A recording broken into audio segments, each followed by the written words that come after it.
Preparing for a competitive entrance exam is always stressful and surprising because many excellent students cannot perform their best and some average students do the miracle.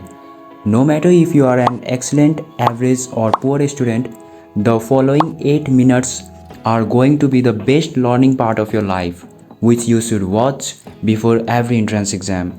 The video is divided into 3 parts: before the entrance exam, during the entrance exam, and after the entrance exam. There is a lot to do before the entrance exam.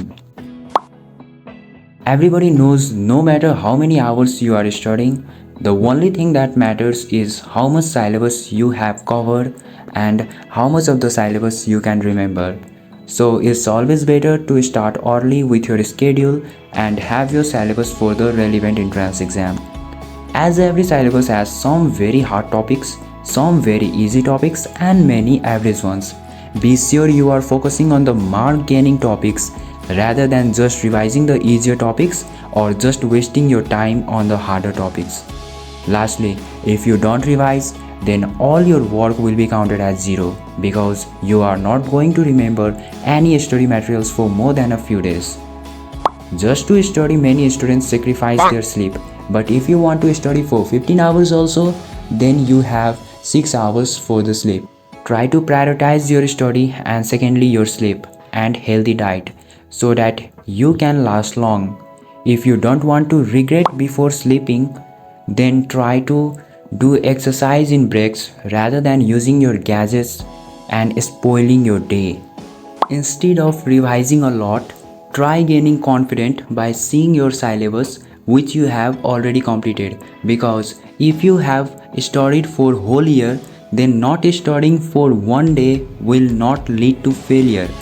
And if you haven't studied for whole year, then by studying one day you cannot do anything. Be sure about your exam venue and gather necessary materials for exam. This will build your confidence. Be sure you reach the exam venue at least 30 minutes before your exam starts, and be sure you are well dressed because your dressing will boost your confidence. And don't forget to take a bath. During the entrance exam, you will face different kinds of students around you. Some of them will be overconfident and some of them will be overstressed. Be sure you are not going to look at any of them. Stay confident but not overconfident, and stay positive. If you believe in God, then take the name of the God you believe in. Don't look towards your invigilator time and again, because this will force your invigilator to think that you are going to cheat in the exam. After that, he or she may make you uncomfortable by staring at you. Read the instructions carefully and be sure you have already managed your time for each question so that you will not miss any questions because of lack of time. Before you start writing, take a long breath and then only start. For every question, you can give a few seconds to review so that you will not make silly mistakes. Almost every student will start discussing the exam, but this will lead to stress. Overconfident students will say that they have performed extremely well, which will make you think that all these average students have performed well. And what about me?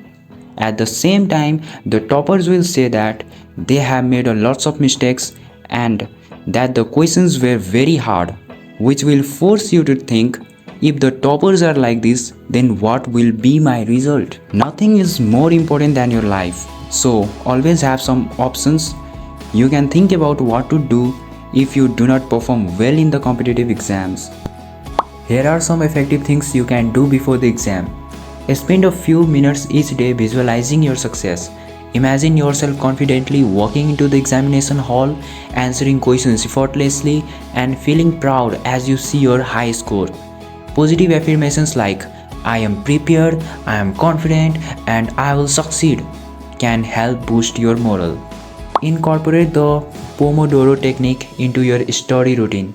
Study for 25 minutes, then take a 5-minute break.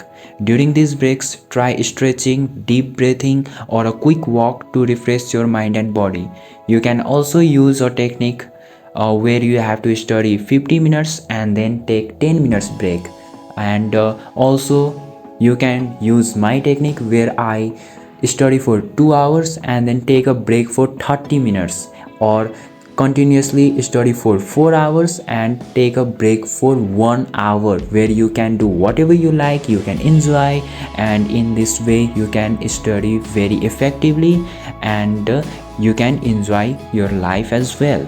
Try to eat something healthy before you go to study, and staying hydrated is equally important.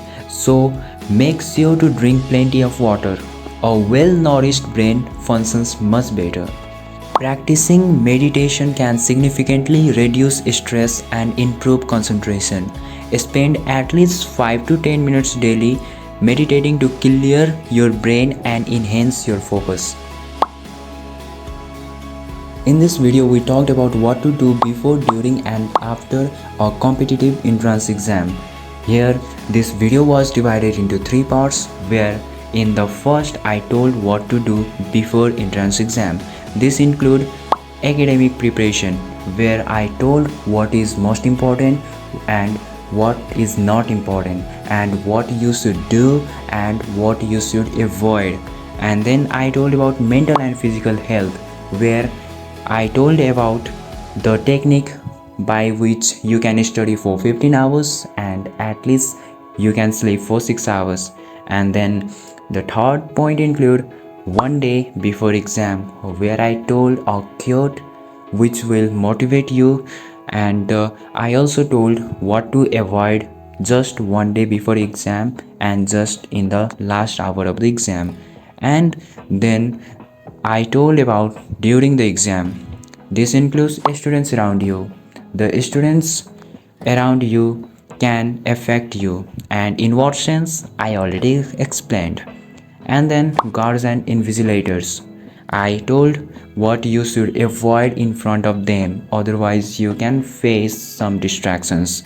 And after that, lastly, I told the technique by which, by just giving few seconds to every questions, you can avoid silly mistakes, and this will not lead you to the lack of time. After the exam includes avoid post-exam analysis.